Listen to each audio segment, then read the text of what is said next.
Malam itu, tepat di malam pesta perayaan ulang tahun pernikahan kami yang ketiga, aku melihatnya. Suamiku, Bima Prayoga, tengah bercumbu dengan wanita lain di gudang anggur rumah kami. Melalui celah pintu yang sempit, dia sama sekali tidak menyadari keberadaanku yang membeku di tempat. Aku mencengkeram dinding kayu begitu keras hingga tanganku terasa akan berdarah, mati-matian menahan jeritan yang hendak meledak dari kerongkonganku. Wanita itu adalah manajer penjualan baru di perusahaan, Riana Sari. Seorang wanita dengan penampilan tajam dan tatapan mata yang seolah bisa membakar segalanya. Namun, bukan kecantikannya yang membakarku. Setiap kata dari percakapan mereka menjadi ribuan jarum beracun yang menembus jantungku. Riana, dengan suara semanis madu tetapi menyimpan racun ular, berkata manja, "Sampai kapan Mas mau menyimpan istri kampungan itu di rumah?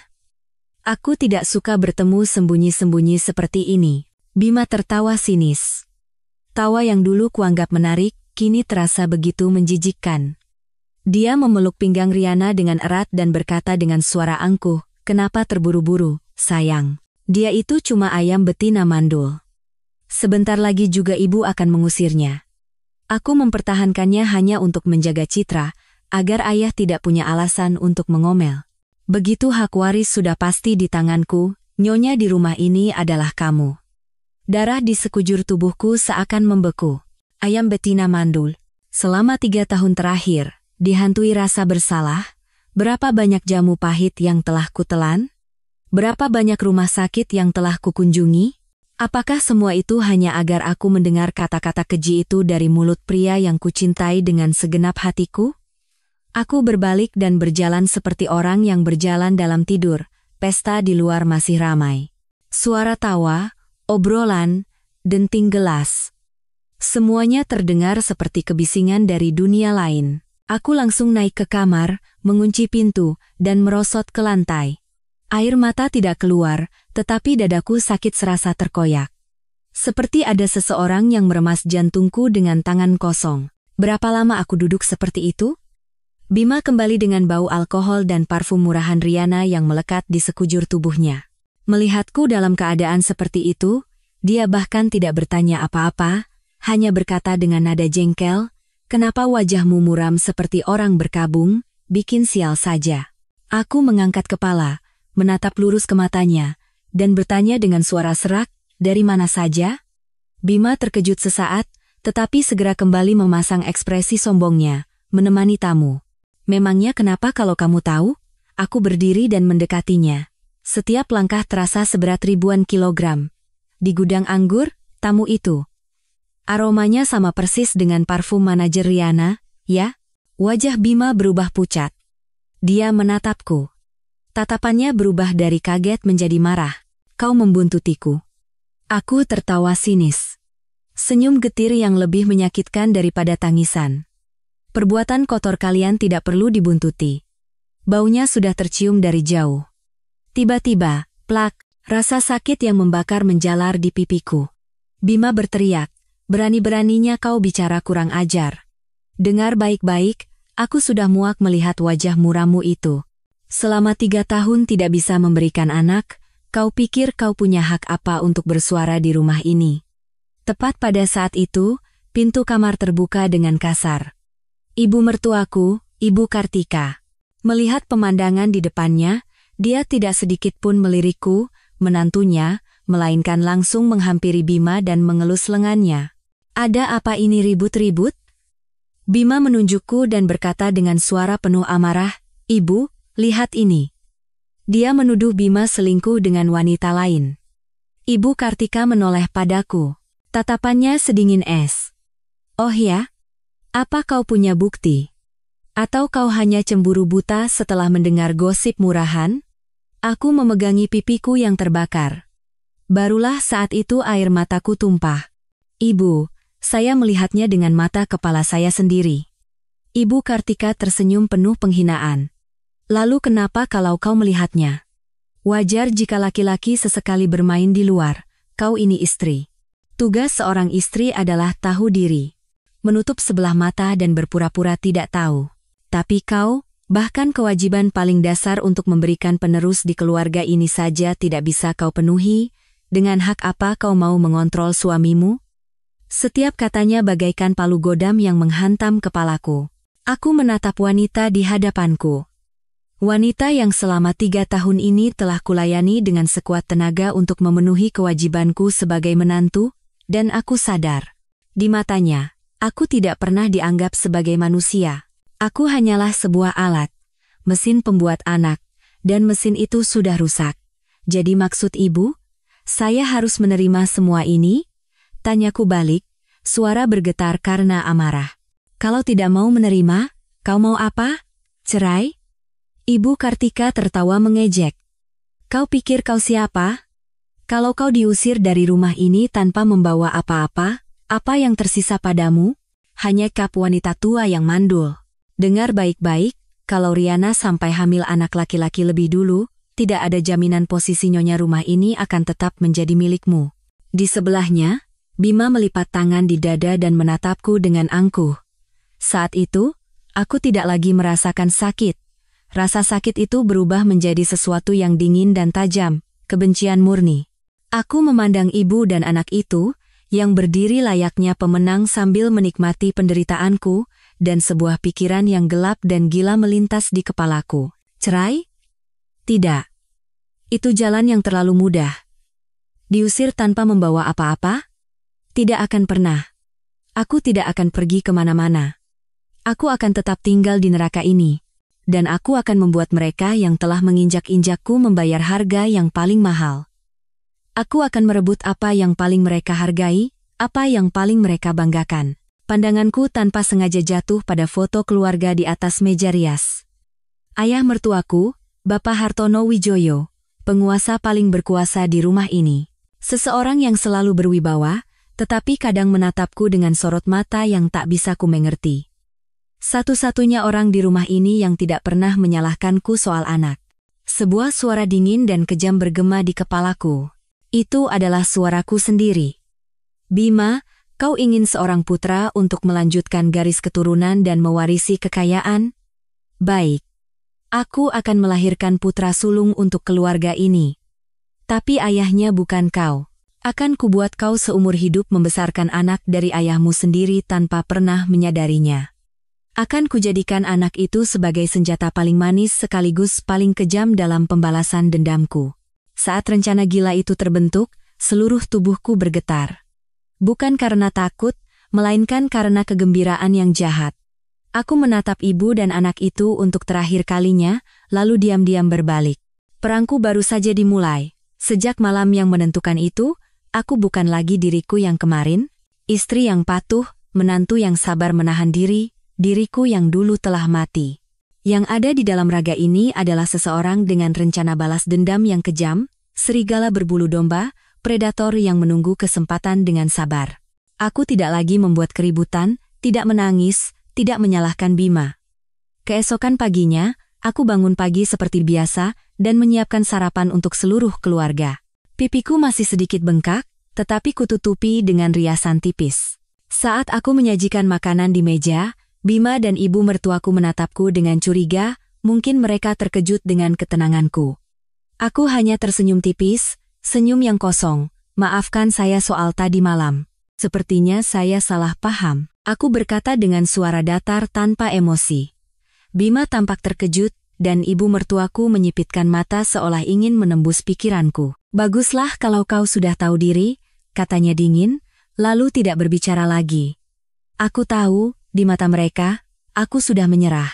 Mereka pikir aku telah menerima takdirku, takut akan masa depan diusir tanpa sepeser pun, tetapi mereka salah. Ini bukan penyerahan diri. Ini adalah mundur strategis untuk memburu harimau. Pertama, aku harus membuat harimau itu lengah. Dan harimau yang kuincar bukanlah Bima, melainkan penguasa terkuat di hutan ini. Ayah mertuaku, Bapak Hartono Wijoyo. Di usianya yang mendekati 60 tahun, dia masih tampak gagah. Presiden direktur sebuah grup konstruksi raksasa, dan di rumah ini, perkataannya lebih tinggi dari hukum. Dia pendiam dan wajahnya selalu memancarkan kewibawaan yang mengintimidasi orang lain. Bima bisa berada di posisinya sekarang sepenuhnya berkat bayang-bayang ayahnya. Tapi aku tahu, jauh di dalam hatinya, Beliau tidak puas dengan Bima. Aku sering mendengarnya menghela napas saat melihat laporan manajemen dari anak perusahaan yang dikelola Bima. Aku sering melihatnya menggelengkan kepala saat mendengar Bima dengan bangga menceritakan pesta pora semalaman. Bapak Hartono adalah orang yang mendedikasikan segalanya untuk pekerjaan dan bisnis, dan dia mendambakan penerus yang layak untuk mewarisi kerajaannya. Bima yang suka main perempuan dan tidak kompeten jelas bukan orang yang dicarinya. Inilah kelemahannya, dan umpanku. Aku mulai berubah. Aku tidak lagi membuang waktu mengurus Bima. Sebaliknya, aku menghabiskan waktu untuk mempelajari pekerjaan ayah mertuaku. Aku membaca semua majalah ekonomi, memantau tren pasar properti, dan mempelajari proyek-proyek yang sedang dijalankan grupnya. Aku tahu dia punya kebiasaan minum teh sambil membaca koran di ruang kerjanya setiap pagi. Aku mulai bangun lebih pagi, menyeduh teh melati premium kesukaannya, dan meletakkannya dengan rapi di mejanya sebelum dia bangun. Awalnya, dia tidak berkata apa-apa, hanya melirikku sekilas. Tapi aku tidak kecewa dan mengulangi hal itu setiap hari dalam diam. Lalu suatu pagi, saat aku meletakkan teko teh, tiba-tiba dia membuka mulut, "Kau juga mengerti soal teh?" Aku terkejut, tapi segera menenangkan diri. "Tidak terlalu, Pak, tapi saya dengar teh ini baik untuk kesehatan dan bisa menjernihkan pikiran." Bapak Hartono mengangguk dan menyesap tehnya. "Kau cukup tahu." Dia membuka koran ekonomi dan berhenti pada sebuah artikel analisis tentang tren material bangunan baru. Aku memberanikan diri angkat bicara. "Bapak, artikel itu kemarin saya juga baca. Analisisnya tentang potensi penggunaan material komposit baru untuk gedung-gedung tinggi sangat akurat. Selain ringan dan kuat, material itu bisa mengurangi beban pondasi sehingga biaya bisa ditekan cukup signifikan." Bapak Hartono mengangkat kepala dan menatapku. Kali ini, di matanya ada binar keterkejutan, bukan ketidakpedulian. "Kau juga tertarik dengan hal-hal seperti ini?" "Iya, Pak. Karena ada waktu luang, saya coba mempelajarinya sedikit. Saya pikir, sebagai bagian dari keluarga, saya juga harus tahu sedikit tentang urusan rumah tangga ini," aku berkata dengan rendah hati. Dia tidak berkata apa-apa lagi, tapi aku tahu aku telah menanam benih pertama di benaknya. Aku menunjukkan padanya bahwa aku bukan wanita yang hanya berkutat di dapur. Aku punya pemikiran dan minat pada bisnisnya. Sejak hari itu, percakapan singkat kami di ruang kerja mulai bertambah. Terkadang hanya beberapa komentar tentang berita terkini, terkadang beberapa pandangan tentang situasi ekonomi. Aku selalu menjaga sikap ingin belajar, mengajukan pertanyaan cerdas, dan terkadang memberikan sudut pandang segar yang membuatnya berpikir. Perlahan, dia mulai terbuka padaku. Dia bercerita betapa sulitnya masa awal merintis usaha, tentang para pesaing kuat di pasar, dan tentang kegelisahannya melihat Bima. "Bima itu," katanya sambil menghela napas suatu pagi, "luarannya saja yang bagus, dalamnya kosong. Seharian hanya berpikir tentang main-main. Kalau diberi pekerjaan, selalu ada orang lain di belakang yang harus membereskannya. Aku tidak tahu akan jadi apa bisnis yang kubangun seumur hidup ini nanti." Aku diam-diam menuangkan teh ke cangkirnya. Tapi dalam hati aku bersorak. Dia sudah mulai melihatku sebagai tempat untuk mencurahkan isi hatinya. "Bima mungkin hanya kurang motivasi, Pak. Mungkin kalau diberi tanggung jawab atau pemicu yang lebih besar, dia akan berubah," kataku hati-hati. Bapak Hartono tersenyum pahit. "Tanggung jawab? Satu anak perusahaan sudah kuserahkan padanya, tapi yang ada hanya kerugian. Sekarang aku hanya berharap dia cepat punya anak, siapa tahu kalau sudah punya putra sulung, dia akan sedikit lebih dewasa." Ucapannya bagaikan panah yang tepat mengenai sasaran rencanaku. Putra sulung. Itulah yang dia inginkan, dan akulah yang akan memberikannya. Tapi aku harus melakukannya dengan sangat alami dan sangat licik. Sementara itu, hubungan Bima dan Riana menjadi semakin terang-terangan. Mereka tidak lagi bertemu diam-diam di gudang anggur, melainkan makan bersama dan menonton film secara terbuka. Bima bahkan membelikannya mobil impor yang mahal. Ibu mertuaku tahu segalanya tapi pura-pura tidak tahu. Dia bahkan menyindirku, wajah Riana itu membawa hoki. Sepertinya dia tipe yang bisa melahirkan anak laki-laki. Setiap kata ibu mertuaku, setiap tindakan Bima, adalah pisau yang mengiris hatiku, Tetapi pada saat yang sama, itu adalah bahan bakar yang membuatku berlari lebih cepat di jalan balas dendamku. Suatu malam, Bima pulang dalam keadaan mabuk berat. Di kerah kemejanya ada bekas lipstik merah yang jelas. Dia melempar kunci mobil ke meja dan berteriak padaku, "Buatkan aku segelas limun." Aku menurutinya dalam diam. Saat aku memberikan gelas itu, dia menepis tanganku hingga tumpah ke lantai. Kerja begini saja tidak becus. Urusan sepele pun tidak bisa kau tangani dengan benar?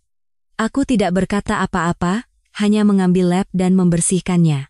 Tepat pada saat itu, ayah mertuaku turun dari lantai atas. Wajahnya mengeras melihat pemandangan itu. "Bima, apa yang sedang kau lakukan?" Suaranya yang berwibawa membuat Bima yang mabuk seakan langsung sadar. "Hanya tidak sengaja tumpah, ayah." "Tidak sengaja? Atau kau pulang mabuk dan berbuat kasar pada istrimu?" Bapak Hartono mendekat dan menatap lurus wajah Bima. "Lihat dirimu. Apa kau terlihat seperti pria yang bertanggung jawab? Perusahaan kau tinggalkan, siang malam hanya minum-minum dan main perempuan.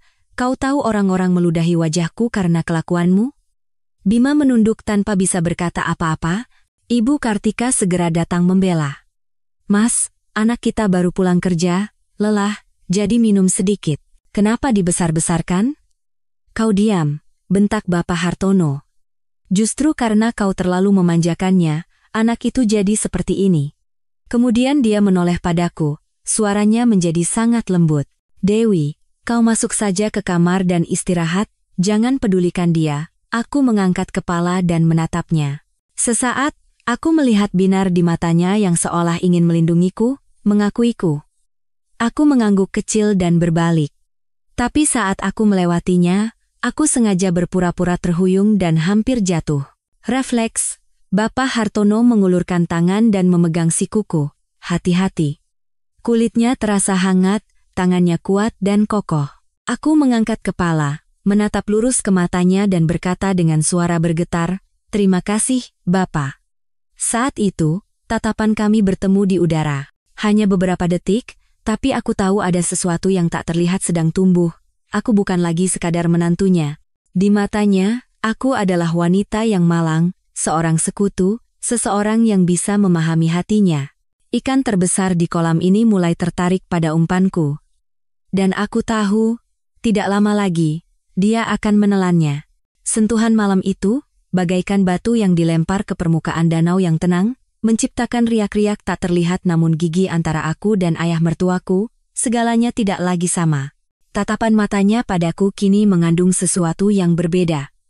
Sebuah ketertarikan yang melampaui hubungan biasa antara mertua dan menantu. Dia tidak lagi memanggilku kau dengan kaku, sesekali dia memanggil namaku, "Dewi, tolong ambilkan koran." Suaranya yang rendah dan hangat terkadang terdengar begitu lembut hingga membuatku terkejut. Aku tahu betapa berbahaya dan penuh dosa jalan yang kutempuh, tetapi setiap kali aku melihat wajah angkuh Bima dan Riana, atau tatapan menghina ibu mertuaku, api dendam di dalam diriku berkobar semakin hebat, menelan semua keraguan dan ketakutan. Aku harus melanjutkannya. Aku harus pergi sampai akhir. Aku mulai menciptakan lebih banyak kesempatan untuk tidak sengaja bertemu dengannya. Aku tahu dia punya kebiasaan berjalan-jalan di taman mansion untuk bersantai setiap sore. Aku pun pergi ke taman pada waktu yang sama. Terkadang memangkas dahan mawar, terkadang menyirami pot anggrek kesayangannya. Kami mulai memiliki percakapan yang lebih panjang. Dia tidak hanya berbicara tentang pekerjaan, tetapi juga tentang masa mudanya dan cita-citanya. Aku menyadari bahwa di balik penampilan luarnya yang dingin dan otoriter, ada jiwa yang cukup kesepian. Ibu mertuaku, Ibu Kartika, adalah wanita yang mengejar materi dan gengsi. Dia lebih tertarik pada pesta sosial atau barang-barang mewah daripada isi hati suaminya. Putra satu-satunya, Bima, adalah sebuah kekecewaan besar. Aku menjadi satu-satunya orang di rumah ini yang duduk diam dan mendengarkan ceritanya. Dulu, aku juga bermimpi menjadi seorang arsitek. Aku ingin merancang bangunan-bangunan megah dengan tanganku sendiri, katanya sambil menatap cakrawala yang jauh.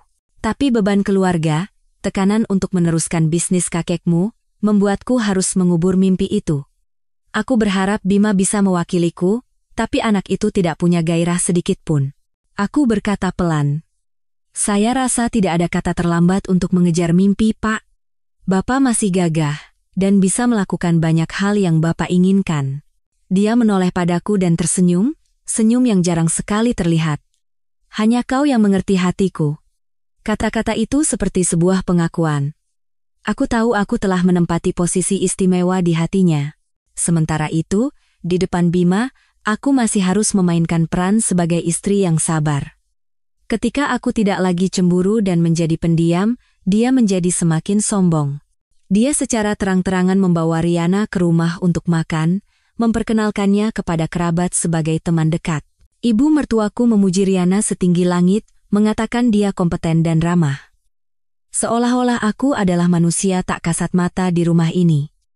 Setiap acara makan di mana Riana hadir adalah sebuah siksaan. Dia duduk di sebelah Bima, menyuapinya, tertawa dan mengobrol mesra, dan sesekali menatapku dengan tatapan provokatif. Aku hanya menunduk dan makan, tetapi di bawah meja, kuku-kukuku menancap ke telapak tangan hingga terasa sakit. Satu-satunya orang yang menunjukkan ketidaknyamanan adalah ayah mertuaku. Dia sering meletakkan sumpitnya dengan keras, atau berdeham, atau mengalihkan pembicaraan ke urusan pekerjaan untuk memecah suasana yang menyesakkan itu. Setiap kali itu terjadi, aku bisa merasakan dukungan diam-diam darinya. Suatu akhir pekan, seluruh keluarga pergi dan hanya aku dan Bapak Hartono yang tersisa di rumah. Ibu mertua dan Bima membawa Riana untuk melihat tanah di pinggir kota dengan alasan untuk investasi. Aku tahu betul itu hanya dalih. Saat aku sedang merapikan ruang kerja, Bapak Hartono masuk. Dia tampak sedikit lelah. Dewi, bisakah kau buatkan secangkir teh jahe? Kepalaku sedikit pusing. Baik, Pak. Silakan duduk sebentar. Aku bergegas menyeduhnya. Ketika aku kembali membawa teh, dia sedang berdiri di dekat jendela, memandang keluar. Apa kau tidak merasa tertekan? Tanyanya tiba-tiba. Aku tahu dia sedang bertanya tentang urusan Bima dan Riana. Aku terdiam sejenak, lalu menjawab pelan. Apa yang akan berubah jika saya merasa tertekan? Mungkin nasib saya memang buruk. Nasib itu diciptakan sendiri. Dia berbalik dan mendekatiku. Kau wanita yang cerdas dan kuat. Kau tidak pantas diperlakukan seperti ini. Dia berdiri sangat dekat. Aku bisa mencium aroma maskulin yang samar dari tubuhnya. Jarak ini berbahaya. Aku menundukkan kepala dan berkata dengan suara tercekat, tapi apa yang bisa saya lakukan? Saya tidak punya latar belakang, tidak punya uang, dan tidak bisa punya anak. Ibu dan Mas Bima benar. Saya tidak punya apa-apa. Aku sengaja meneteskan beberapa air mata. Aku merasakan tangannya ragu-ragu di udara, lalu akhirnya mendarat dengan ringan di bahuku. Tangannya hangat dan kokoh, memberikan rasa aman yang aneh. Siapa bilang kau tidak punya apa-apa? Kau memiliki kebijaksanaan dan kepekaan yang tidak dimiliki semua orang. Dia menepuk bahuku dengan lembut dan berkata, jangan menangis. Semuanya akan baik-baik saja. Aku mengangkat kepala, menatap lurus ke arahnya dengan mata berlinang air mata. Bapak, saya benar-benar lelah. Seandainya saja ada seseorang yang bisa melindungi saya. Kata-kata itu adalah keluhan sekaligus godaan. Aku melihat jakunnya bergerak. Tatapannya padaku bukan lagi tatapan seorang ayah pada menantunya. Itu adalah tatapan seorang pria pada seorang wanita. Penuh belas kasihan, rasa hormat, dan hasrat yang tertekan. Dia mengambil napas dalam-dalam, lalu perlahan menarik tangannya. Istirahatlah. Urusan Bima akan aku tangani. Dia bergegas keluar ruangan seolah ingin lari dari pikirannya sendiri. Aku menatap punggungnya dan tersenyum. Aku tahu dia telah sepenuhnya masuk ke dalam perangkap yang kupasang. Dia ingin melindungiku, ingin menjadi sandaranku. Angin timur sudah mulai berembus, dan kini aku hanya butuh satu percikan api kecil untuk membakar seluruh hutan ini. Rencanaku sudah berjalan separuh. Aku berhasil membentuk ikatan khusus dengan Bapak Hartono. Sekarang, yang kubutuhkan adalah satu pukulan terakhir. Sebuah insiden yang cukup kuat untuk meruntuhkan semua batasan dan mendorong pikiran berdosa di kepalanya menjadi sebuah tindakan. Dan kesempatan itu datang pada suatu malam saat badai menerjang. Bima dan ibu mertuaku pergi ke pesta ulang tahun teman dan akan pulang larut. Di mansion yang besar itu, hanya tersisa aku dan ayah mertuaku. Di luar, badai mengamuk, petir menyambar membelah langit dan mengguncang seluruh rumah. Tiba-tiba, dengan suara duar, semua lampu di rumah padam, dan seluruh ruangan tenggelam dalam kegelapan. Aku mendengar suara Bapak Hartono dari ruang kerja. "Dewi, kau tidak apa-apa?" "Aku tahu. Inilah waktuku." Kegelapan pekat menelan mansion, hanya suara hujan yang menghantam jendela kaca dan guntur yang menggelegar di kejauhan yang terdengar. Aku berdiri di dapur, menenangkan jantungku yang berdebar kencang. Inilah saatnya. Malam ini, badai ini, semuanya adalah panggung yang disiapkan untuk rencanaku. "Saya tidak apa-apa, Pak. Tetap di sana, saya akan segera membawa lilin," jawabku, berusaha agar suaraku tidak bergetar. Aku meraba-raba laci, menemukan beberapa lilin dan sekotak korek api. Saat lilin menyala, cahaya kuningnya menari-nari di wajahku, menciptakan bayangan aneh di dinding. Aku membawa tempat lilin dan berjalan perlahan menuju ruang kerja Bapak Hartono. Pintu kayu yang berat itu sedikit terbuka. Aku mendorongnya dengan hati-hati dan masuk. Dia berdiri di dekat jendela. Siluetnya yang besar tampak menonjol dengan latar belakang langit yang disambar petir. Dia berbalik saat melihat cahaya redup dari lilinku. "Kau berhasil menemukan lilin. Bagus sekali." Suaranya terdengar lebih ringan. Aku meletakkan lilin di atas meja. Cahayanya menyinari wajahnya, dan aku bisa membaca sedikit kecemasan di dahinya yang lebar. "Apakah Bapak takut gelap?" Tanyaku spontan, lalu merasa pertanyaanku agak lancang. Dia tertawa pelan. "Bukan begitu. Aku hanya tidak suka perasaan tidak bisa mengendalikan segalanya." Aku terdiam. Aku mengerti maksudnya. Seumur hidup dia adalah orang yang terbiasa memegang kendali atas segalanya. Kegelapan, ketidakpastian, membuatnya tidak nyaman. Aku mengambil beberapa lilin lagi dan meletakkannya di beberapa sudut ruangan. Ruangan itu perlahan menjadi lebih terang dan nyaman. Kami duduk di sofa. Tak ada yang bicara, hanya suara hujan dan suara lilin yang terbakar. Suasananya aneh dan menyesak. Aku tahu aku harus memecah keheningan ini. "Bapak," aku memulai. "Bapak pasti sangat kecewa dengan Mas Bima, ya?" Pertanyaanku yang belak-belakan membuat Bapak Hartono terdiam sejenak. Dia menatapku. Tatapan tajamnya seolah menembus hatiku. "Kenapa kau bertanya begitu? Hanya terasa begitu." Saya melihat kelelahan di mata Bapak. Bapak sudah terlalu lama memikul segalanya sendirian. Bapak membangun sebuah kerajaan besar, tapi satu-satunya pewaris tidak bisa membuat Bapak tenang. Saya tahu, kekhawatiran terbesar Bapak bukanlah uang, melainkan garis keturunan keluarga ini, kelangsungannya. Setiap kata yang kuucapkan seolah menyentuh relung hatinya yang paling dalam, ekspresi kerasnya perlahan melunak, digantikan oleh kesedihan yang mendalam. Alih-alih menjawab, dia menghela napas berat. Helaan napas itu mengatakan lebih banyak daripada 1000 kata pengakuan. Aku berdiri, pergi ke bar kecil di sudut ruangan, dan menuangkan segelas whisky. Aku menyodorkannya padanya. "Minumlah untuk menghangatkan badan.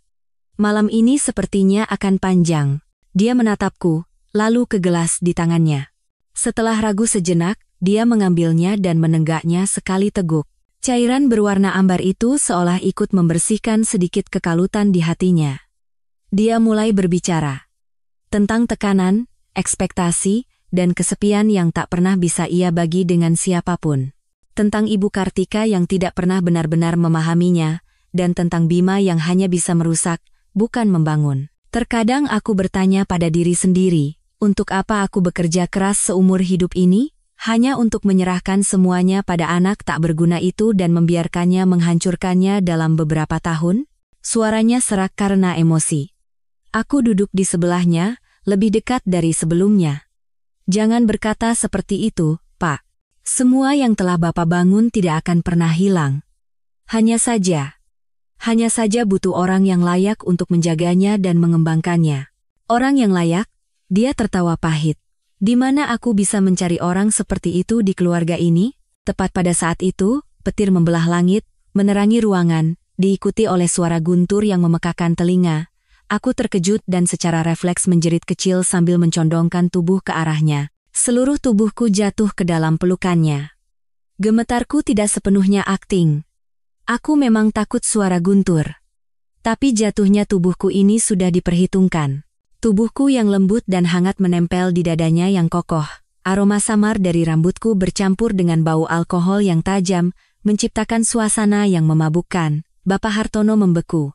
Kedua tangannya sempat hendak mendorongku, tapi kemudian berhenti, dan akhirnya, lengannya perlahan melingkari tubuhku. Jangan takut. Aku di sini.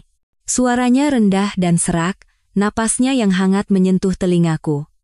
Aku bisa merasakan jantungnya berdetak secepat jantungku. Aku tidak mengangkat kepala, masih dengan tubuh gemetar, aku membenamkan wajah di dadanya. Maaf, saya tidak sengaja. Tidak apa-apa, katanya, tapi lengannya justru memelukku lebih erat. Kami duduk seperti itu di tengah badai. Kegelapan dan cahaya lilin yang redup menjadi katalisator sempurna untuk menghapus semua batas moral dan etika. Aku tahu ini adalah pertaruhan terakhirku. Berhasil atau gagal. Perlahan, aku mengangkat kepala. Dengan mata yang masih berkaca-kaca, aku menatap lurus ke matanya. Di bawah cahaya lilin, matanya tampak dalam, penuh dengan emosi yang kompleks. Belas kasihan, hasrat, dan konflik batin. Bapak, bisikku dengan suara selembut sutra. Apa yang harus saya lakukan sekarang? Saya sangat kesepian. Aku tidak perlu berkata apa-apa lagi. Tatapan mataku, suaraku, dan tubuhku yang gemetar di pelukannya telah mengatakan segalanya. Bapak Hartono perlahan menundukkan kepalanya. Jarak di antara wajah kami semakin dekat, napasnya terasa panas, aku memejamkan mata. Aku tahu apa yang akan terjadi, ini menjijikan. Berdosa. Melawan semua yang dianggap benar. Tapi ini juga satu-satunya jalan untuk balas dendamku. Sesaat, bayangan Bima dan Riana muncul kembali di kepalaku. Senyum menghina ibu mertuaku, rasa sakit yang membakar di pipiku. Kemarahan kembali membuncah, memadamkan percikan kecil rasa bersalah di hatiku. Inilah harga yang harus mereka bayar. Bibirnya menyentuh bibirku. Tidak manis, tidak romantis. Itu adalah cap dari perjanjian yang terjalin dalam dosa, awal dari tragedi yang tak bisa diubah. Malam itu, di tengah deru badai, aku mendorong diriku ke dalam jurang dosa. Aku mengorbankan tubuhku di altar kebencian. Saat badai reda, aku tahu badai lain yang jauh lebih mengerikan akan segera terbentuk di dalam rumah ini. Dan orang yang menyulut apinya, tidak lain, adalah aku sendiri. Keesokan paginya, saat aku terbangun di kamarku, segalanya tampak kembali normal. Tapi aku tahu, beberapa hal telah berubah selamanya. Hubungan antara aku dan ayah mertuaku tidak lagi sederhana. Itu adalah sebuah rahasia kelam, belenggu tak terlihat yang mengikat kami berdua. Setelah malam badai itu, keheningan yang aneh menyelimuti hubungan kami. Kami saling menghindari tatapan mata jika ada orang lain di rumah. Percakapan di ruang kerja pun tiada lagi. Namun keheningan itu bukanlah jarak, melainkan pemahaman diam-diam yang menyesakan antara dua orang yang berbagi rahasia yang terlalu besar. Bapak Hartono menghindariku, dan setiap kali aku melihatnya, rasa bersalah dan jijik bergejolak di dalam hatiku. Apa yang telah kulakukan? Manusia macam apa aku ini? Pertanyaan-pertanyaan itu menghantuiku setiap malam.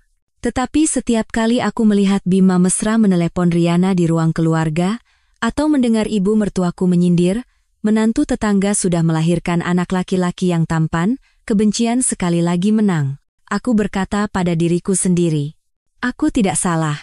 Jalan ini adalah jalan yang mereka paksa aku untuk lalui. Aku harus melanjutkan. Aku harus menyelesaikan rencanaku. Aku butuh seorang anak dari Bapak Hartono. Itulah satu-satunya tujuanku, senjata pamungkasku. Tapi segalanya tidak mudah. Bagaimana caranya aku bisa hamil anak dari ayah mertuaku tanpa ada yang curiga? Aku mulai berpura-pura memperbaiki hubunganku dengan Bima. Aku tidak lagi bersikap dingin padanya. Aku memasak makanan kesukaannya, bertanya lebih dulu tentang pekerjaannya. Bima, yang pada dasarnya sederhana, berpikir bahwa aku telah sepenuhnya takluk dan menerima perselingkuhannya. Dia merasa sangat menang. Seharusnya dari dulu kau tahu diri seperti ini. Jadilah istri yang penurut saja. Aku tidak akan merugikanmu, katanya sambil mengirim pesan pada Riana. Aku hanya tersenyum. Senyum palsu yang penuh kepatuhan, tapi di dalam hati aku menjerit. Aku membutuhkan pendekatan Bima sebagai kamuflase yang sempurna. Itulah yang akan melegitimasi anak dalam kandunganku kelak.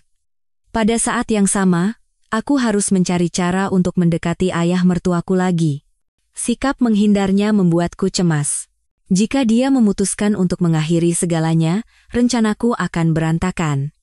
Aku harus membuatnya tidak bisa keluar dari rawa dosa ini. Aku tahu kelemahannya adalah kesepian dan dambaan akan penerus yang layak. Aku memutuskan untuk mengeksploitasi kelemahan itu. Suatu malam, aku tahu dia sedang bekerja lembur di ruang kerja. Aku membuatkan teh dengan campuran biji teratai dan lengkeng, lalu membawanya. Bapak sepertinya bekerja sampai larut akhir-akhir ini, minumlah ini agar bisa tidur nyenyak. Saat meletakkan cangkir di meja, aku sengaja membiarkan tanganku menyentuh tangannya sekilas. Dia terkejut, menarik tangannya, dan tidak berani menatapku. Terima kasih, suaranya serak. Aku tidak langsung kembali ke kamar. Aku berdiri menatap cetak biru yang tergeletak di mejanya. Ini proyek kota baru itu, ya?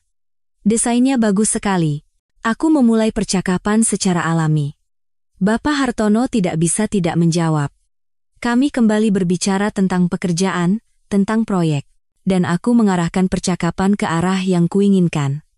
Andai saja Mas Bima bisa sedikit meringankan beban Bapak. Dia sebenarnya pintar, tapi sepertinya belum sepenuh hati dalam bisnis. Aku sengaja memuji Bima, dan ini membuatnya terkejut. Kau tidak membencinya. Apa yang akan berubah jika saya membencinya? Aku menghela napas, memerankan istri yang berlapang dada. Saya hanya berharap dia cepat dewasa, mengurus keluarga, dan memikirkan masa depan. Saya pikir, kalau sudah punya anak, mungkin dia akan berubah. Aku kembali menyebut kata anak, kata ajaib baginya. Aku melihat tatapannya meredup. Aku juga berharap begitu. Kami juga sedang berusaha, Pak, kataku dengan suara sedih. Tapi sepertinya belum jodoh. Aku berbalik hendak pergi, lalu seolah teringat sesuatu, aku kembali menatapnya lurus di mata, dan dengan suara cukup pelan agar hanya dia yang mendengar, aku berbisik, atau mungkin, saya memang tidak punya berkah untuk itu. Kata-kataku yang menggantung penuh makna. Itu adalah keluh kesah, sekaligus sebuah proposal yang penuh dosa. Aku melihat wajah Bapak Hartono memerah. Dia bangkit dan berjalan mondar-mandir di ruangan. Jangan berpikir yang tidak-tidak, cepat masuk dan istirahat. Dia buru-buru menyuruhku keluar, tapi aku tahu kata-kataku telah menanamkan rasa bersalah dan pikiran gila di benaknya. Pikiran yang mungkin bahkan dia sendiri tidak mau mengakuinya, dia mendambakan putra sulung. Secara nominal, akulah satu-satunya orang di keluarga ini yang bisa memberikannya. Tapi antara aku dan Bima, tidak ada kabar baik. Realitas kejam itu dan dosa yang telah terjadi di antara kami mendorong pikirannya ke arah yang berbeda. Beberapa hari kemudian, dia memanggilku ke ruang kerja. Kali ini, dia tidak menghindar. Dia mengunci pintu dari dalam. Dewi, katanya. Suaranya sangat serak. Aku sudah banyak berpikir. Aku merasakan jantungku berdebar kencang. Aku terdiam. Aku tahu ini salah, ini perbuatan binatang. Tapi aku tidak bisa menyerahkan bisnis ini ke tangan orang lain. Aku tidak bisa membiarkan garis keturunan keluarga Wijoyo terputus. Aku masih terdiam, menunggu kata-kata yang paling kutunggu darinya. Dia mendekat dan memegang kedua bahuku. Matanya menyala-nyala dengan api hasrat dan keputusasaan. Lahirkan seorang anak untukku. Akhirnya dia mengatakannya. Aku menghela napas lega, tapi tetap berpura-pura terkejut. Bapak, apa maksud Bapak? Bagaimana bisa? Saya ini istri Mas Bima. Tidak akan ada yang tahu, suaranya tegas. Saat anak itu lahir, dia akan menyandang nama Wijoyo dan menjadi putra sulung di keluarga ini. Secara hukum, Dia adalah anak Bima dan satu-satunya pewaris. Aku akan menjamin masa depanmu dan anak itu. Kau tidak akan pernah lagi mengalami kesusahan. Mendengar itu, aku merasakan jijik sekaligus kegembiraan. Dia, demi bisnisnya, tidak segan-segan melanggar hukum alam. Aku, demi kebencianku, juga tidak ragu menggunakan cara apapun. Kami sebenarnya sejenis. Aku tidak langsung menjawab. Aku membiarkan keheningan berlangsung lama, membuatnya cemas. Akhirnya, aku mengangguk pelan. 2 tetes air mata mengalir di pipiku. Saya akan melakukan apa saja demi keluarga ini, kataku dengan suara tragis. Bapak Hartono memelukku erat. Aku tahu. Aku tidak akan pernah melupakan kebaikanmu ini. Sejak saat itu, di dalam rumah ini, hubungan kami yang rahasia dan penuh dosa dimulai. Aku harus memerankan istri yang baik di samping Bima, dan mencuri waktu untuk bersama ayah mertuaku. Setiap kali, aku merasa setengah mati, tetapi api dendam membangkitkanku kembali. Aku menghitung masa suburku dengan cermat, merencanakan segalanya dengan sempurna. Dan akhirnya, saat yang paling kutunggu tiba, suatu pagi, 2 garis tegas muncul di alat tes kehamilan. Aku duduk di kamar mandi, gemetar sambil memegang benda kecil itu. Aku hamil. Kehidupan yang dikandung dari kebencian dan dosa ini sedang tumbuh di dalam diriku. Ia adalah bom waktu, senjata penghancurku. Aku berusaha tetap tenang dan keluar dari kamar. Aku memberitahukan kabar ini pertama kali kepada Bima. Dia tertegun sejenak, lalu bersorak. Dia memelukku dan memutarku. Ya Tuhan, aku akan jadi ayah. Dewi, kau hebat. Dia menciumi pipi dan keningku. Sebuah kebahagiaan palsu yang sama sekali tidak ia sadari. Aku menatap senyumnya yang cerah, dan aku pun tersenyum, senyum seorang pemenang. Dia sedang merayakan aibnya sendiri, menyambut kelahiran adik tirinya. Tidak ada balas dendam yang lebih manis dari ini. Kabar kehamilanku bagaikan hujan di tanah gersang keluarga Wijoyo. Sikap Bima berubah total. Dia memperlakukanku seperti ratu, dan kemanapun pergi, dia membanggakan diri akan segera menjadi ayah. Ibu mertuaku, Ibu Kartika, di luar masih bersikap dingin, tapi aku tahu di dalam hatinya dia sangat gembira. Dia mulai memasak makanan bergizi untukku, membelikan segala macam suplemen.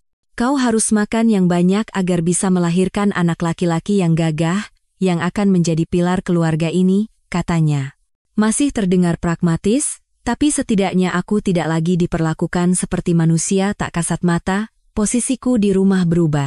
Aku bukan lagi ayam betina mandul, melainkan orang yang membawa harapan terbesar bagi seluruh keluarga. Yang paling bahagia mungkin adalah ayah mertuaku, tetapi kegembiraannya harus disembunyikan rapat-rapat. Dia hanya menunjukkan perhatian melalui tindakan-tindakan kecil. Jika melihatku berjalan, dia mengingatkan untuk hati-hati. Jika melihatku makan sedikit, dia akan mengerutkan kening dan bertanya. Saat kami hanya berdua, tatapannya ke perutku penuh dengan emosi yang kompleks, gembira, cemas, dan rasa bersalah. Jaga dirimu baik-baik.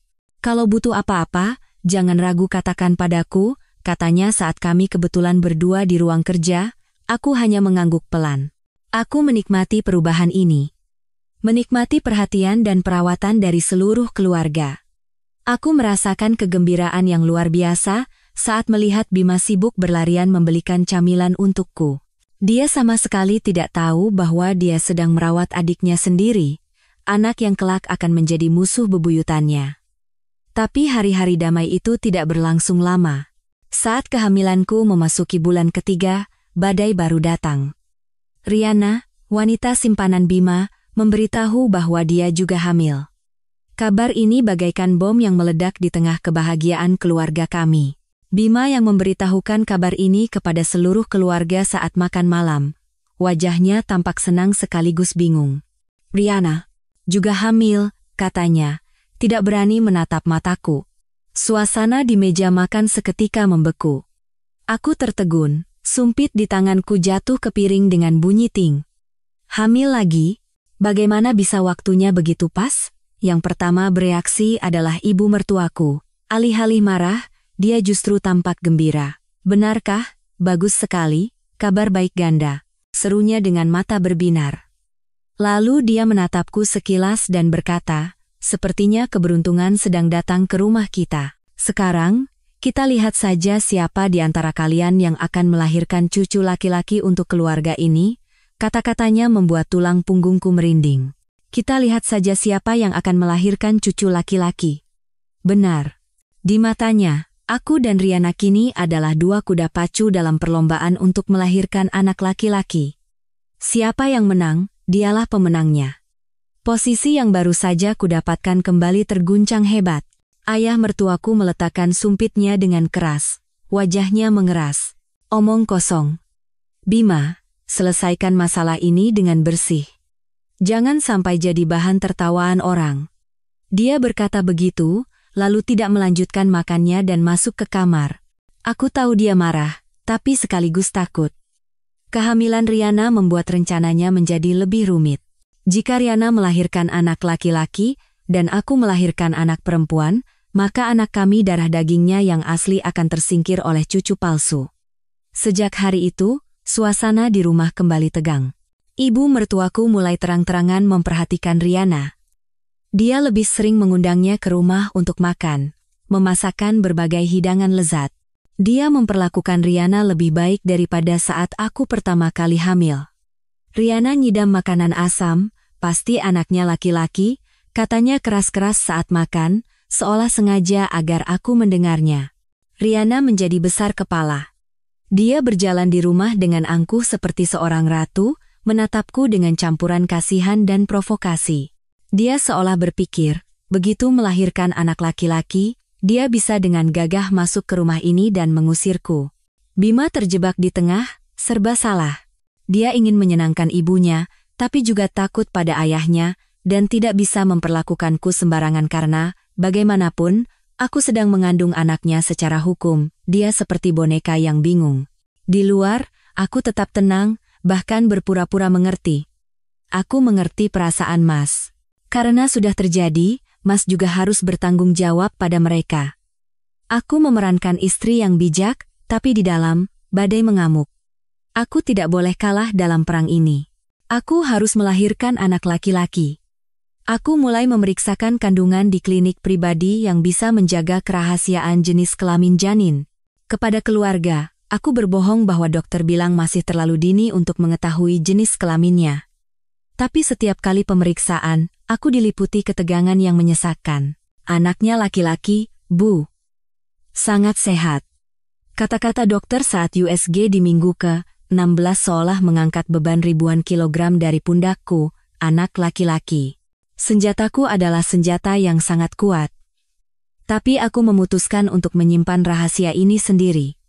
Aku tidak akan memberitahu siapapun, bahkan ayah mertuaku. Aku ingin memberikan kejutan. Sebuah pukulan telak yang membalikan keadaan di saat terakhir.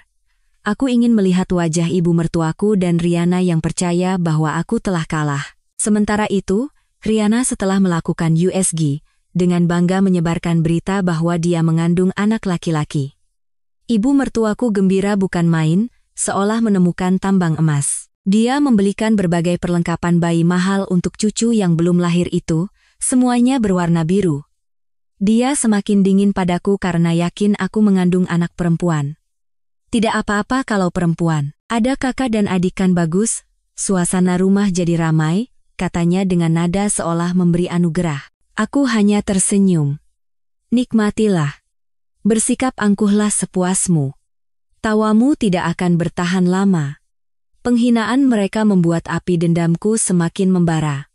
Aku diam-diam mulai mempersiapkan perang terakhir. Aku ingin mereka tidak hanya kalah, tapi hancur total. Aku mulai mencari tahu tentang pekerjaan Riana di perusahaan. Aku meminta tolong seorang teman yang bekerja di bidang audit untuk memeriksa proyek-proyek yang ditangani Riana, dan aku menemukan fakta yang mengejutkan. Riana, dengan bantuan Bima, telah menggelapkan sejumlah besar uang perusahaan melalui kontrak-kontrak fiktif. Mereka sedang mempersiapkan jalan keluar untuk berjaga-jaga. Aku memegang bukti itu. Rasanya seperti memegang sebuah bom. Aku tidak akan meledakkannya sekarang. Aku akan menunggu hingga hari kelahiran anakku. Hari itu bukan hanya hari aku melahirkan sebuah kehidupan kecil, tapi juga hari di mana aku akan menghancurkan semua orang yang telah menghina dan menginjak-injakku. Badai yang sesungguhnya belum datang. Di tengah ketegangan yang menyesakkan, bulan-bulan kehamilan berlalu. Mansion ini kini bagaikan panggung raksasa dengan aku dan Riana sebagai dua aktris utama yang berebut kekuasaan, sementara anggota keluarga lainnya adalah penonton kritis yang siap memberikan vonis kapan saja. Ibu mertuaku tidak lagi menyembunyikan keberpihakannya. Dia secara terbuka memperlakukan Riana sebagai calon menantu masa depan, sementara aku hanya dianggap sebagai tamu numpang yang dititipkan untuk melahirkan. Makanan terbaik, semua perhatian, tercurah untuk Riana dan putra sulung di dalam perutnya. Bima sepenuhnya dikendalikan oleh Riana dan ibunya. Dia terang-terangan pergi bersama Riana, membawanya ke pesta perusahaan dan memperkenalkannya seolah-olah dia adalah calon istrinya. Dia seolah lupa total akan keberadaanku, istri sahnya yang setidaknya secara hukum sedang mengandung anaknya. Aku menjadi bayangan di rumahku sendiri. Menjalani hari-hari yang sunyi tanpa ada yang bertanya. Aku sering makan sendirian di dapur. Aku tidak ingin melihat mereka duduk bersama seperti keluarga bahagia yang sesungguhnya. Rasa sakit dan penghinaan semakin besar setiap hari, tetapi itu tidak menghancurkanku. Sebaliknya, itu menjadi dinding api yang melapisi hatiku, membuatku semakin dingin dan sekeras baja. Aku berkata pada diriku sendiri, sabar. Semakin aku terpojok, semakin kuat seranganku nanti. Satu-satunya orang yang peduli padaku di rumah ini adalah ayah mertuaku. Bapak Hartono semakin menjaga jarak dengan istri dan anaknya. Dia sering makan sendirian di ruang kerja, dan pertengkarannya dengan ibu mertuaku semakin sering terjadi. Mas, aneh sekali akhir-akhir ini. Bima sebentar lagi akan punya anak laki-laki penerus keluarga, semua orang gembira, kenapa Mas malah pasang wajah muram begitu? Jangan-jangan Mas masih memikirkan menantu yang itu? Aku beberapa kali mendengar ibu mertuaku mengomel. Bapak Hartono biasanya hanya akan membentak, kau tahu apa? Lihat saja nanti, rumah ini akan jadi ramai gara-gara kalian berdua. Dia tidak bisa melindungiku secara terbuka. Jika itu dilakukan, rahasia mengerikan kami akan terungkap. Ketidakberdayaan itu berubah menjadi kemarahan, dan dia melampiaskannya pada Bima. Dia mulai mengawasi manajemen perusahaan dengan lebih ketat, menghentikan semua pengeluaran Bima yang tidak perlu. Bima tidak lagi bisa membiayai Riana, membelikannya barang-barang mewah atau mobil mahal, dan dia mulai jengkel. Aku tidak tahu kenapa ayah akhir-akhir ini, seperti tiran saja. Bisakah kau bicara baik-baik padanya? Bima datang menemuiku. Untuk pertama kalinya dalam beberapa bulan, dia menundukkan kepala padaku. Aku menatap pria yang pernah menjadi suamiku ini dengan perasaan getir. Dia hanya mencariku saat butuh. Aku tertawa sinis. Saya ini kan hanya wanita numpang di rumah ini. Bagaimana saya berani bicara pada Bapak? Coba saja minta tolong pada Riana. Dia kan kompeten dan disukai ibu. Siapa tahu bicaranya lebih didengar Bapak. Kata-kataku menyindir sekaligus provokatif. Bima pergi dengan marah. Dia bukan lagi raja di kerajaannya. Kekuasaan dan uang yang selalu ia banggakan perlahan dilucuti oleh ayahnya, dan di belakang layar, akulah yang menarik talinya. Aku tahu ayah mertuaku melakukan semua ini demi aku dan anak dalam kandunganku. Dia sedang melapangkan jalan untuk kami. Dia ingin membuat Bima lemah dan kehilangan segalanya, sehingga saat kebenaran terungkap, Bima tidak punya kekuatan lagi untuk melawan. Hubunganku dengan Bapak Hartono menjadi aliansi rahasia. Tak perlu kata-kata. Satu tatapan mata saja sudah cukup. Terkadang, dia meninggalkan catatan kecil untukku di ruang kerja. Akhir pekan ini aku dinas ke Surabaya, Bima akan kubawa, hati-hati di rumah. Atau, proyek Riana bermasalah. Sedang diinvestigasi. Kau tenang saja dan fokus pada kehamilanmu. Catatan itu menjadi satu-satunya penghiburanku di hari-hari yang kelam. Aku tahu, aku tidak sendirian dalam perang ini. Aku punya sekutu terkuat. Sementara itu, aku terus mengumpulkan bukti penggelapan dana oleh Bima dan Riana. Teman akuntanku menemukan penyelewengan yang cukup serius untuk mengirim mereka berdua ke penjara. Aku menyalin semua data dan menyimpannya di tempat yang aman. Bomku semakin besar setiap hari, dan daya ledaknya semakin mengerikan. Hari perkiraan lahirku dan Riana hanya berselang sekitar 2 minggu. Aku melahirkan lebih dulu. Saat kontraksi dimulai, seluruh keluarga panik membawaku ke rumah sakit. Itu adalah rumah sakit internasional yang mahal, yang ditunjuk langsung oleh ayah mertuaku. Ibu mertuaku dan Bima tampak terkejut, tapi tidak berani menentangnya. Di ruang tunggu, hanya ada Bima dan ibu mertuaku. Mereka duduk dengan wajah acuh tak acuh, sesekali melihat ponsel. Mereka di sana karena tanggung jawab dan gengsi. Aku tahu, dalam hati mereka berharap aku melahirkan anak perempuan, sehingga mereka punya alasan untuk memasukkan Riana ke rumah. Ayah mertuaku tidak datang. Katanya ada urusan mendadak.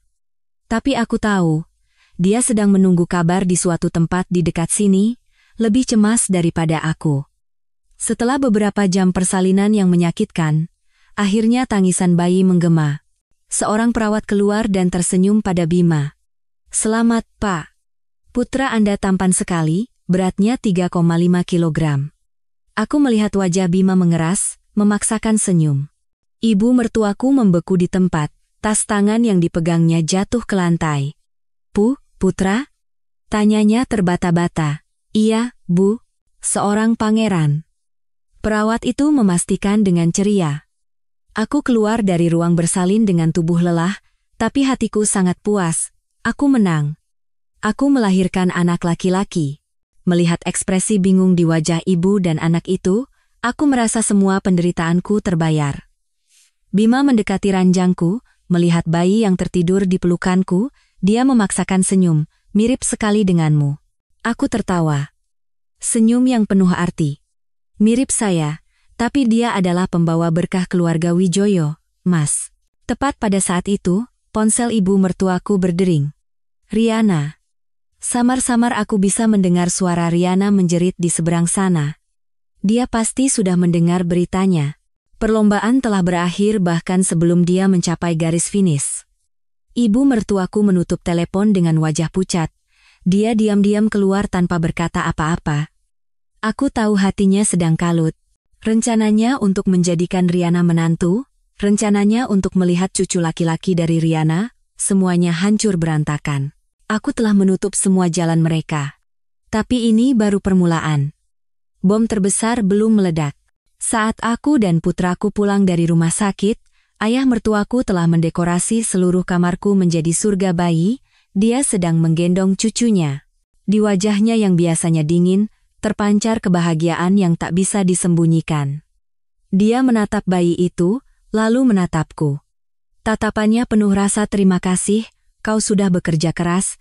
Hanya itu yang ia katakan, tapi aku mengerti segalanya.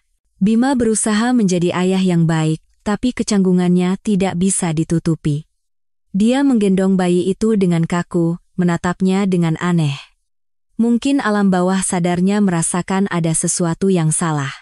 2 minggu kemudian, Riana juga melahirkan. Dia melahirkan seorang anak perempuan. Kabar ini adalah pukulan terakhir yang menghancurkan semua harapan ibu mertuaku dan Bima. Kini, putraku adalah satu-satunya putra sulung, pewaris tak terbantahkan dari keluarga Wijoyo. Perang seolah telah berakhir. Tapi aku tahu, binatang yang terpojok adalah yang paling berbahaya, dan aku sedang menunggu. Menunggu tindakan gila terakhir mereka. Kelahiran putraku, satu-satunya cucu laki-laki, mengubah peta kekuasaan di rumah secara total. Aku, yang tadinya istri terabaikan dan menantu terhina, dalam sekejap menjadi wanita paling berkuasa di rumah ini setelah ayah mertuaku. Ibu mertuaku, meskipun tidak puas, tidak bisa berbuat apa-apa. Putraku adalah harta karun keluarga, kunci untuk mewarisi kekayaan besar. Dia tidak bisa mengabaikanku. Bima masih hidup dalam kebingungan. Dia berusaha menjadi seorang ayah, tetapi ikatan antara dia dan bayi itu terasa tipis. Dia sama sekali tidak tahu bahwa setiap kali dia menggendong bayi itu, dia sedang menggendong adiknya sendiri, perwujudan dari pengkhianatan dan kebencian. Riana kehilangan semua kekuatannya setelah melahirkan anak perempuan. Bima tidak lagi memberinya uang seperti dulu, dan ibu mertuaku juga tidak lagi peduli padanya. Dia, yang tadinya calon nyonya rumah, kini menjadi ibu tunggal yang ditinggalkan. Rasa sakit dan amarah tidak membiarkannya diam. Dia mulai melakukan hal-hal gila. Dia terus-menerus menelepon dan mengirim pesan pada Bima. Terkadang menangis, terkadang mengancam. Kau harus bertanggung jawab pada kami. Kalau tidak, aku akan sebarkan siapa dirimu sebenarnya ke seluruh dunia. Aku kebetulan mendengar teriakannya di telepon saat melewati kamar Bima. Tapi kini Bima tidak takut lagi. Kau bisa apa? Anakmu perempuan. Dan istriku melahirkan anak laki-laki. Sadar posisimu, jawabnya dengan kejam. Sikap dingin Bima mendorong Riana ke jurang keputusasaan. Dia mulai mengirimkan foto-foto mesra mereka padaku. Dengan pesan provokatif, kau pikir kau menang. Laki-laki yang sekali berkhianat akan berkhianat lagi. Nikmatilah hidup dalam ketakutan sambil memeluk anakmu. Aku hanya tersenyum melihat pesan-pesan itu, lalu menghapusnya. Tidak ada lagi cemburu, hanya ada rasa kasihan padanya. Dia kalah, tapi masih tidak mau mengakuinya. Tapi aku meremehkan kegilaan seorang wanita yang terpojok. Suatu sore, saat aku sedang menidurkan putraku, Riana tiba-tiba muncul di depan pintu rumah kami. Dia tampak kuyu dan lelah, tapi matanya menyala karena kebencian. Aku mau bicara denganmu, katanya dengan suara serak. Aku tidak ingin memperbesar masalah dan mencoba menutup pintu, tapi dia mendorongnya dengan sekuat tenaga. Kau pikir dengan melahirkan anak laki-laki semuanya selesai? Kau pikir bisa mempertahankan suamiku selamanya? Teriaknya sambil menerjangku. Aku segera memeluk erat putraku dan mundur. Putraku yang terkejut karena keributan itu menangis. Mendengar suara tangisan, ibu mertuaku dan Bima turun dari lantai atas. Melihat pemandangan itu, Bima buru-buru menarik Riana. Kau gila? Kenapa kau kesini? Aku gila. Ya, aku gila. Riana meronta dan menunjuk lurus ke arahku. Semua karena dia. Wanita itu telah merebutmu, merebut segalanya dariku. Ibu mertuaku, kasihan melihat cucunya menangis, mendekat untuk menggendongnya, tapi aku memeluknya erat, tidak membiarkan siapapun menyentuhnya. Di tengah kekacauan itu, ayah mertuaku pulang kerja, wajahnya mengeras melihat rumah yang berantakan. Hentikan semuanya. Bentakannya yang menggelegar membuat seisi rumah hening seketika, hanya menyisakan tangisan putraku. Bapak Hartono mendekat.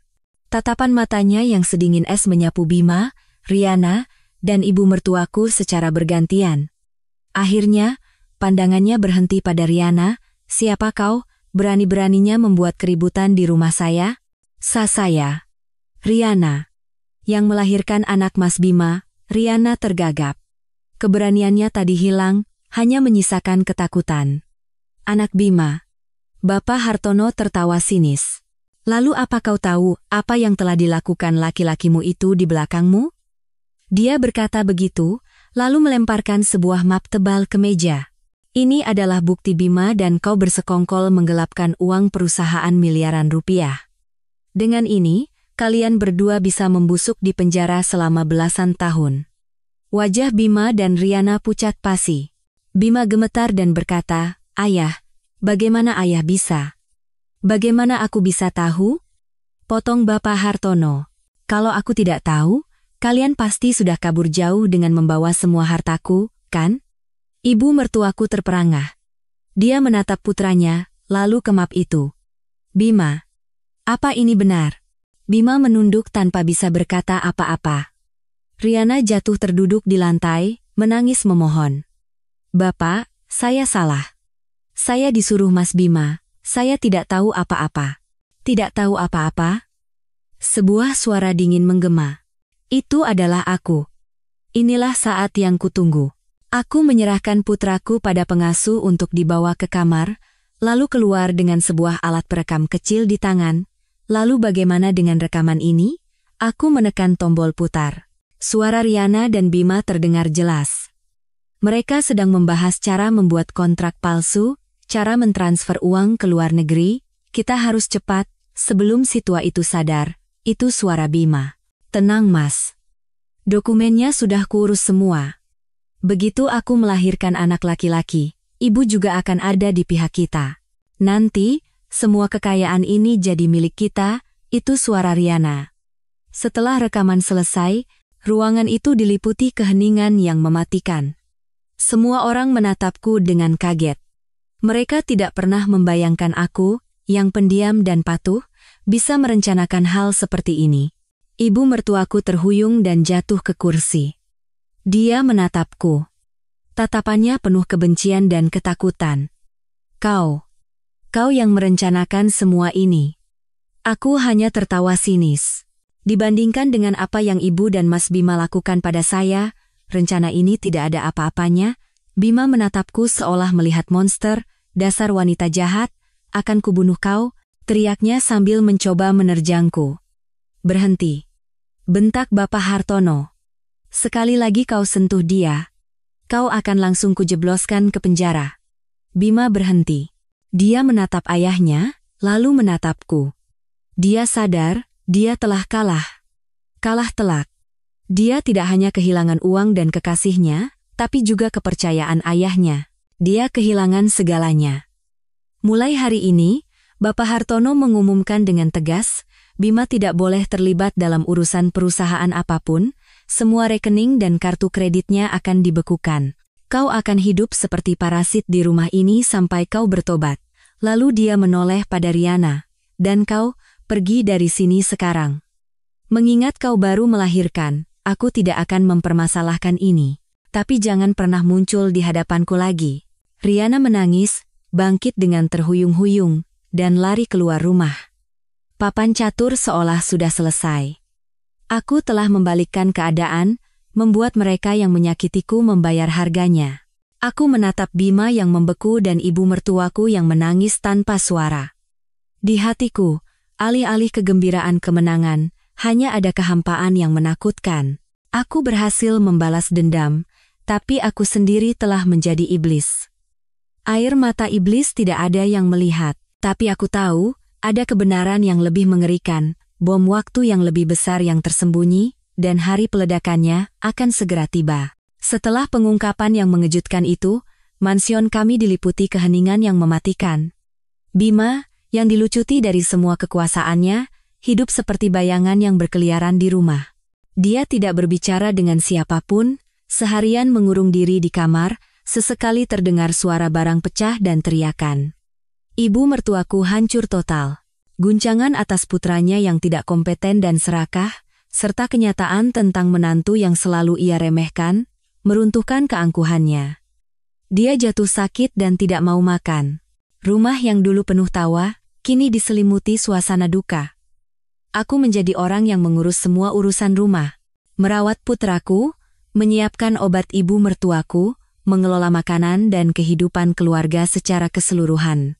Aku melakukan semua ini bukan karena kemurahan hati, tetapi untuk menunjukkan pada mereka bahwa akulah penguasa permainan ini. Aku ingin mereka bergantung padaku, hidup dalam penyesalan dan rasa bersalah setiap hari. Ayah mertuaku, Bapak Hartono, menjadi satu-satunya sandaranku, tetapi hubungan di antara kami juga sangat aneh. Kami adalah sekutu, orang-orang yang berbagi rahasia yang sama, tetapi pada saat yang sama, kami adalah dua pendosa dalam tragedi inses. Di depan orang, dia adalah mertua yang berwibawa, dan aku adalah menantu yang berbakti. Tetapi saat hanya berdua, suasananya penuh ketegangan, kami tidak bisa saling menatap mata. Putraku, anak itu, adalah satu-satunya penghubung kami, sekaligus penghalang terbesar kami. Setiap kali dia menggendong bayi itu, aku bisa membaca konflik di matanya. Dia mencintai anak itu. Itu jelas. Anak itu adalah darah dagingnya, harapannya. Tetapi dia tidak bisa memanggilnya putra, tidak bisa mengakuinya secara terbuka, dia hanya bisa mencintainya di bawah nama kakek. Semakin besar, anak itu semakin mirip denganmu, katanya suatu kali. Aku terkejut. Mirip saya, ya, sifatmu yang keras kepala dan kuat itu. Dia menatap ke kejauhan. Aku tahu dia sedang mencari penghiburan dan rasionalisasi atas dosanya.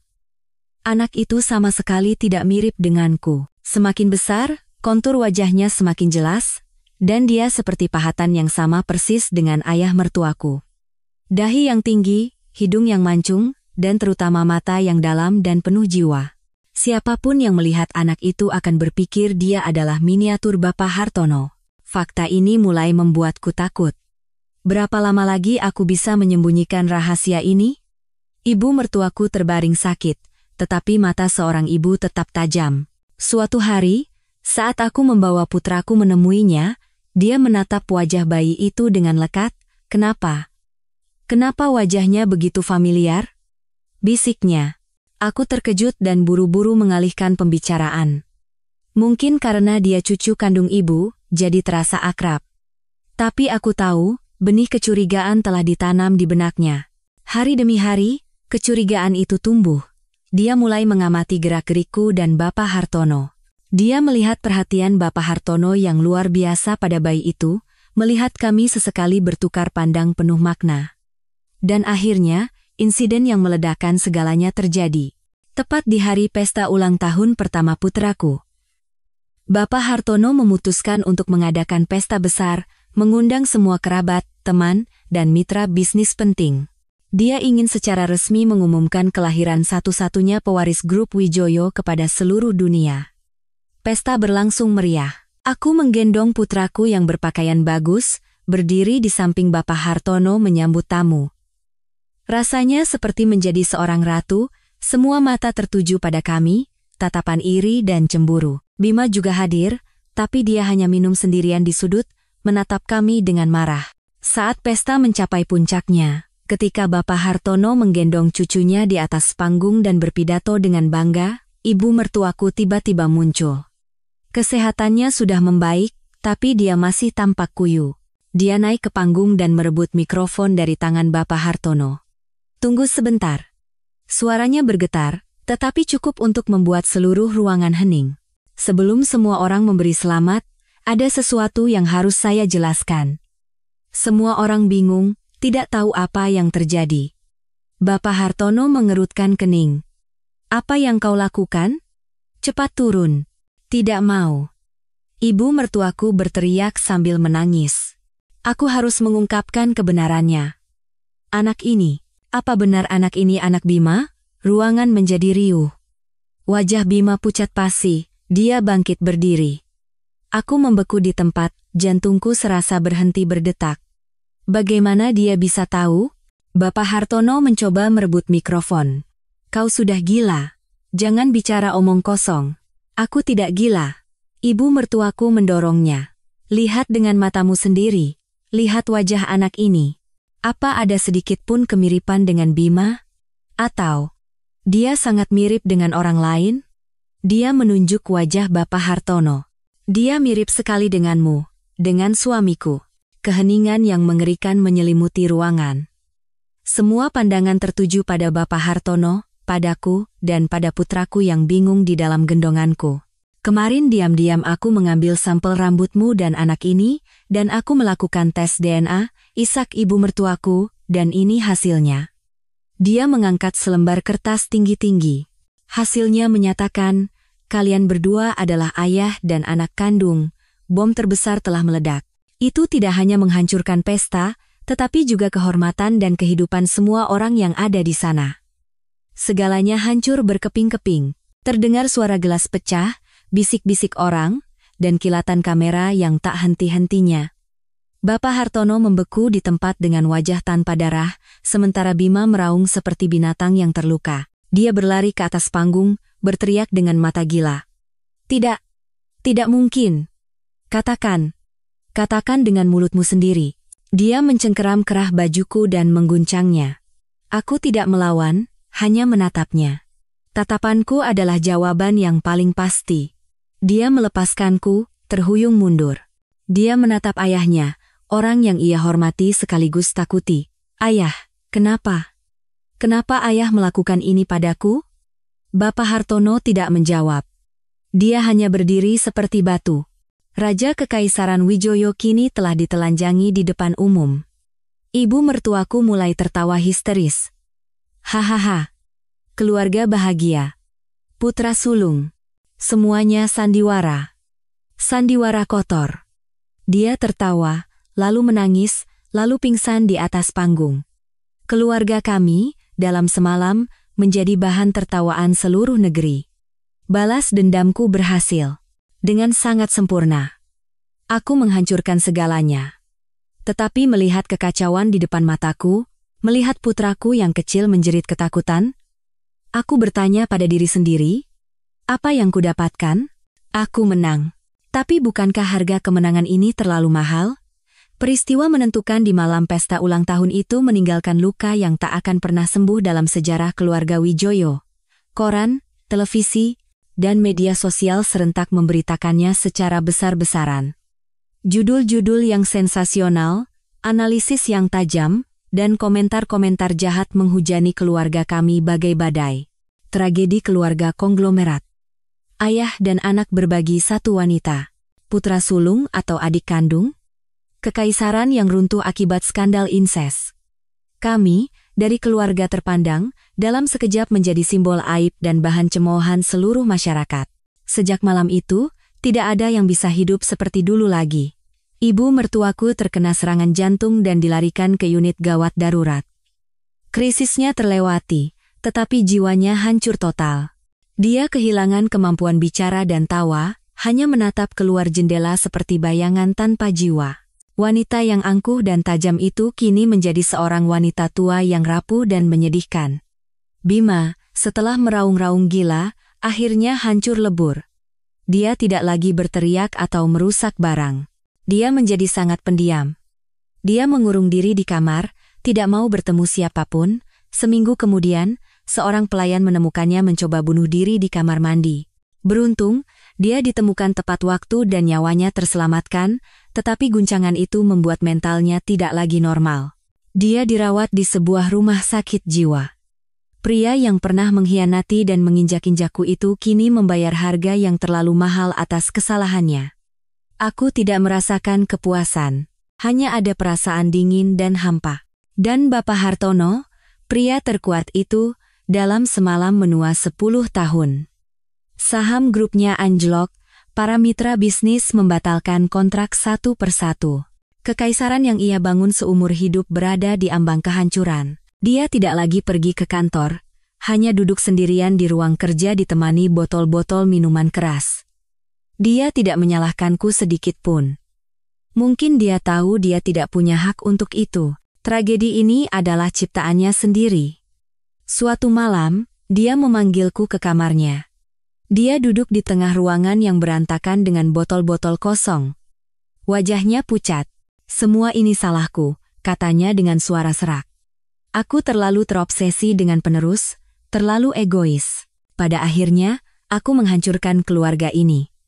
Dia memberikanku sebuah map. Ini sisa seluruh hartaku. Semuanya sudah kualihkan atas namamu dan anakku, ambillah, dan pergilah dari sini bersama anak itu. Pergilah ke tempat yang sangat jauh, mulailah hidup baru. Anak itu tidak boleh tumbuh dalam aib seperti ini. Aku menatap map itu, lalu menatapnya. Bagaimana dengan Bapak? Aku akan tetap di sini. Tatapannya kosong. Aku harus menanggung semua yang telah kulakukan. Ini adalah hukumanku. Aku tidak menerima map itu. Aku berbalik diam-diam. Aku tahu, uang tidak ada artinya lagi. Apa yang telah kami semua hilangkan adalah sesuatu yang tidak bisa dibeli dengan uang berapapun. Aku berhasil membalas dendam. Aku membuat semua orang yang menyakitiku menderita. Tapi lalu apa? Aku juga hidup di neraka yang kuciptakan sendiri. Setiap kali aku melihat putraku, aku teringat pada Bapak Hartono, teringat pada dosa yang telah kulakukan. Anak itu tidak bersalah, tapi dia harus menanggung noda ini seumur hidupnya. Aku memutuskan untuk pergi. Aku tidak membawa apapun yang menjadi milik keluarga Wijoyo. Aku hanya membawa putraku, naik bus menuju kampung halaman orang tuaku, ke sebuah rumah kecil dengan sepetak kebun. Aku ingin anakku tumbuh di tempat yang damai, jauh dari dosa dan prahara orang dewasa. Hari-hari pertama di kampung halaman terasa berat. Aku harus menghadapi bisik-bisik dan tatapan penasaran para tetangga, tapi aku tidak peduli. Aku mencurahkan seluruh waktuku untuk merawat putraku, berkebun, dan mencari kedamaian hati. Putraku tumbuh sehat dan baik.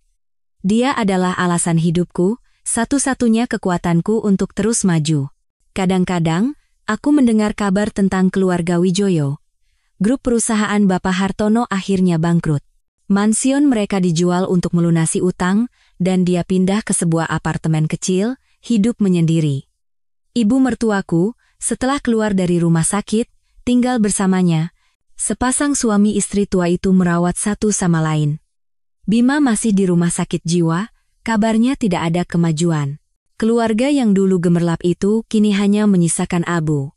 Beberapa tahun kemudian, saat putraku akan masuk sekolah, aku menerima sepucuk surat. Tulisan tangan Bapak Hartono, tua dan gemetar. Surat itu tidak banyak berisi. Hanya menanyakan kabar kami dan mengatakan bahwa dia dan istrinya masih sering pergi ke vihara, mendoakan kami. Di akhir surat, dia menulis, "Jika ada kehidupan selanjutnya, kuharap kita tidak bertemu lagi." Aku menangis tanpa sadar setelah membaca surat itu. Kebencian telah berlalu, yang tersisa hanyalah rasa kasihan pada kehidupan-kehidupan yang saling bersilangan. Balas dendamku berhasil, tetapi itu menghancurkan segalanya, termasuk diriku sendiri. Aku memenangkan pertempuran, tetapi kalah dalam perang kehidupan. Melihat putraku yang bermain riang di halaman, aku berjanji pada diri sendiri. Aku akan mendedikasikan sisa hidupku untuknya, mendidiknya menjadi orang yang baik, yang tidak akan mengulangi kesalahan generasi sebelumnya.